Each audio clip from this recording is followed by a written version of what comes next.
Recently, it was all over the headlines that 1,000 climbers were trapped on Mount Everest. But that's not the real story. These weren't mountaineers with ropes and oxygen who paid tens of thousands to summit. These were tourists, families on a scenic 4 to 7 day road trip who'd paid a few $100s for a guided package to snap a photo of Everest from a safe distance. It was marketed as easy, safe, a way to get close to the world's tallest mountain without the risk. But just a few days ago, during China's massive Golden Week holiday, a freak snowstorm slammed into western Tibet, and over 1,000 people were suddenly stranded at 5,000 meters with no heat, no rescue helicopters. Today, we're going to look at what actually happened.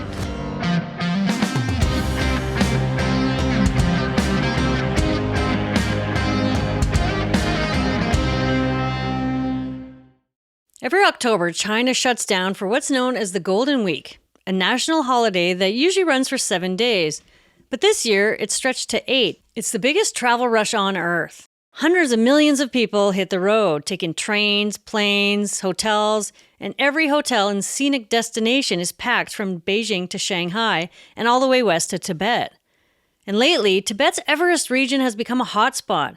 Tour companies pitch it as a safe adventure, a way to see the world's tallest mountain without ropes.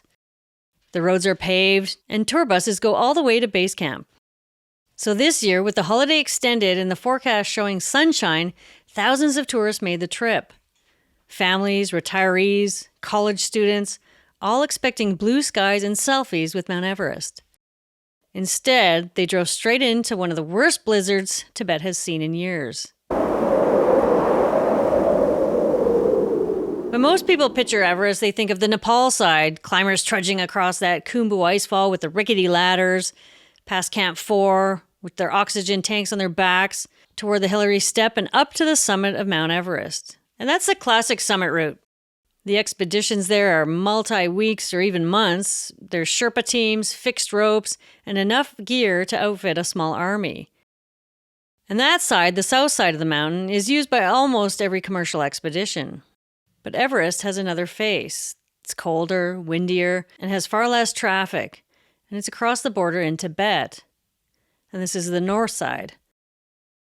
Climbers do attempt this route. In fact, it was the path that George Mallory and Andrew Irvine took during their ill-fated 1924 summit attempt. If you know anything about Everest, you've heard about these guys.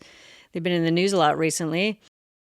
And these days, a handful of expeditions still try from the Tibetan side, but it's a tougher climb, and not as many people do it. There's a higher starting elevation. There's no warm-up trek through the lush valleys and exposed terrain. So most commercial trips stick to the Nepal side. But while the north sees fewer climbers, it's become wildly popular with tourists. And that's because there's a road. A long, bumpy, high-altitude road that winds up from the town of Tingri across the wide Tibetan plateau, all the way to the Rongbuk Monastery, one of the highest monasteries in the world, sitting just below Everest's massive north wall. From there, it's just a short jeep ride or a high-altitude stroll to the North Base Camp viewpoint at 4,900 meters, nearly 16,000 feet.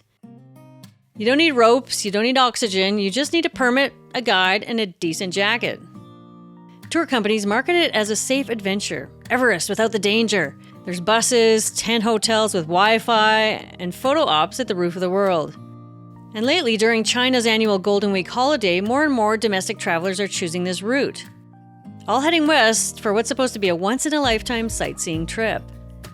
And they don't just stop at Everest. Some continue into the Karma Valley, a remote area known for its bright turquoise lakes, and one of those lakes you've probably seen in some of the news footage that was covered in snow and people were trudging through. October is actually the perfect time to go because of the weather. But this year, everything went sideways. Because when the storm came, it didn't hit just one trail or base camp, it engulfed the entire region, cutting off roads, burying tents, and trapping hundreds of people at extreme altitude with no easy way out. There's no forest there, no shelter, and once you're up there, you're pretty much on your own.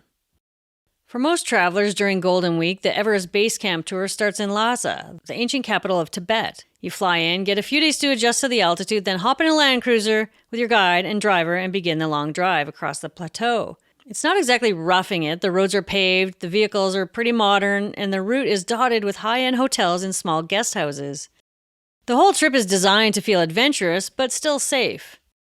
On day 1, the convoy leaves Lhasa, winding past glaciers and yak herders. You might stop at Yamdrok Lake, that bright turquoise one that you may have seen in the news, before settling in for the night. Day 2 is the big long day, where they cross more high passes, watch the Himalayas rise in the distance, and by afternoon you're snaking up this long series of switchbacks to a viewpoint. It's a famous spot where there's 5 of the world's 8,000-meter peaks lining the horizon, and Everest is right smack in the middle.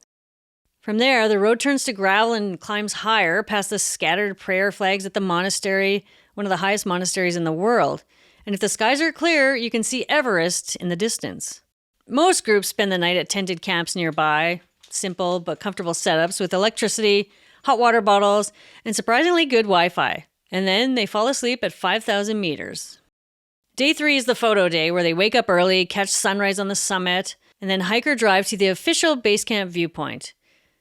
It's not far, maybe 6 kilometers or about 4 miles, and almost everyone does it, even if they're feeling the altitude. They get their selfies of Everest with the prayer flags whipping in the wind, and then pile back into the vehicles and start heading downhill. At least that's how it's supposed to go.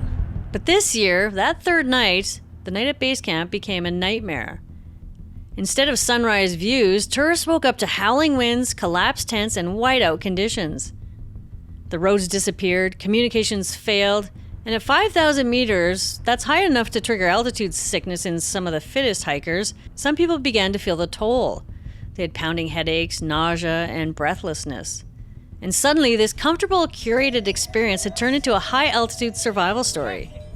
The snow started on Friday, October 3rd. Just a few flurries at first, nothing really unusual for that altitude. But a cold front was barreling in from Central Asia, slamming into warm, humid air from the south, and the result was chaos. A full-scale blizzard detonated across western Tibet. Winds screamed at over 100 kilometers an hour, about 60 miles per hour. Temperatures plummeted, and in just a few hours, the roads vanished. Convoys of buses and jeeps were stranded, cut off completely. Families huddled inside vehicles as snow piled up around them. Others were trapped in tents that collapsed under the weight of the snow. One seasoned trekker told the BBC that she'd been to the Himalayas a dozen times and she thought she knew what to expect. At first she wasn't worried because she had the gear and the mindset, to toughen it out, but when the thunder started cracking overhead and the lightning lit up the sky, she realized that this was pretty dangerous.